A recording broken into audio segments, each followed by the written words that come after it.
do that enough. But like many of you, I have spent so many years working on mental health issues. I have been fortunate to experience the triumphs and some of the challenges from very unique places, like policy being made in the Oval Office. And I've seen and been a part of mental health services being delivered on the streets. Now, my husband likes to joke that he is a recovering politician. He says he's on about step 9.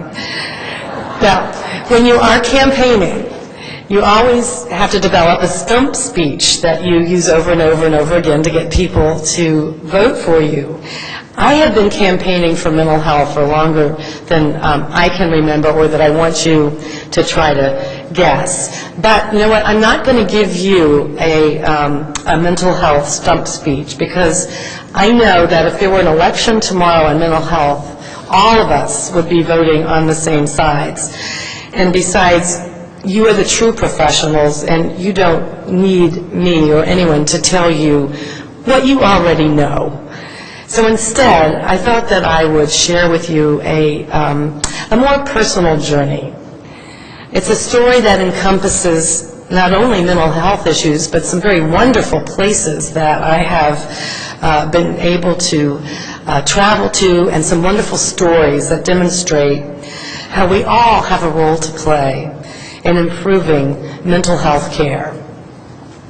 That each of us, working in our own way, in our own unique way, using our own individual skills, can create a society that values good mental health care.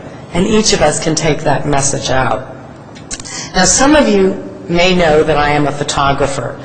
So I hope you don't mind. I brought along the big family album, a few hours of home movies. No, I'm just kidding about that. But I did bring some photographs that I think will help tell my story, and I am honored to share them with you.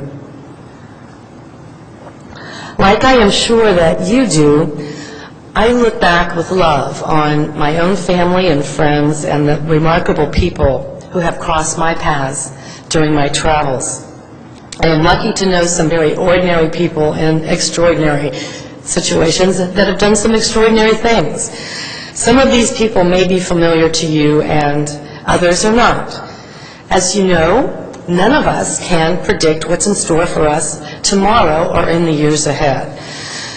But it is always wonderful to begin with dreams, and I never dreamed of marrying a man who would run for president. I was only 21 when I got married, and at that point I hadn't dreamed of a lot of things. I thought Al would be a writer, I would be a family professional counselor, we would have 6 kids and live on a farm in Tennessee. Well, I got some of it right, and many of my dreams came true. But what I discovered is that life can be more interesting than you dreamed if you turn life's unexpected twists into opportunities. I grew up in Arlington, Virginia, just outside of Washington, D.C. Here I am with my father. I was fortunate to have the support of a loving family that included my mother and father, both sets of grandparents and aunts and uncles. However, I had a fairly uncommon childhood for the 1950s because my parents divorced when I was young, and my mom and I moved in with her parents. My mother worked hard, but she also suffered from clinical depression. My grandfather, her father, died when I was 9, leaving the house to 3 generations of women. I learned early on about girl power. We were a family of women, my grandmother, my aunt, my cousins Paige and Gail, my mom and me. And this intergenerational support structure was invaluable to me. At the time, mental illness was not something discussed outside the family, and ours was no different. When my mother was under treatment for depression, she would lose her job, seek help, recover, and rebuild her life. At the time, I thought my mother was brave, but only in hindsight did I see how much she and my entire family did to protect my childhood. Here she is actually when she's working in Arlington Hospital as a rehab therapist. My life never skipped a beat. That is until I met Al Gore at a high school graduation party. Ooh, I know, isn't he cute? Look at that tie. We arrived with different dates, but wound up hitting it off better with each other. I tell my children, this is when people dated, and explain that to them. He called me the next day, asked me out for the following weekend. I worked him in. We soon fell in love. Al went to Harvard that fall, and I went to college in Boston the following year, and I graduated with a degree in psychology and expected to be a counselor. Then life skipped a beat again for both of us. Upon graduation, like so many young American men, Al faced one of the most important decisions of his young life, whether or not to serve in Vietnam.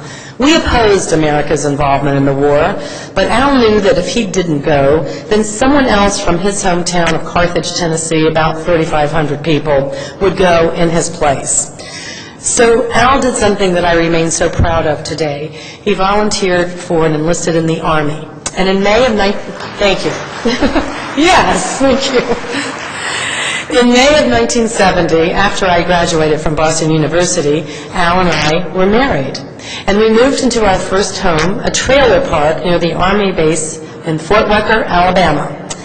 I soon learned about life on the base, and some of those lessons I learned the hard way, like hanging the laundry out near the helicopter training pad, having it all blown down. But what did I know? I was a newlywed. I got dressed up to do the laundry. While Al and I began our life together, his father was facing a very serious and tough re-election campaign for the Senate in Tennessee. We all campaigned our hearts out. Now here's a guy who could really give a stump speech. Senator Gore was a man of great principles who opposed the Vietnam War and supported civil rights. His opponents attacked him for this, and after 32 years of public service, he narrowly lost his seat, but he kept his principles. 7 weeks later, the day after Christmas, Al left for Vietnam. He was an Army reporter. He likes to say that he carried a rifle in one hand and a pencil in the other. But like all wartime wives, I worried constantly. The mail was so very slow, it could be 3 weeks or more before we would hear from each other. What we would have given for email, which they have now, which is good. The nightly news was my only link to his world, and it was not reassuring. Every night I prayed for his safe return.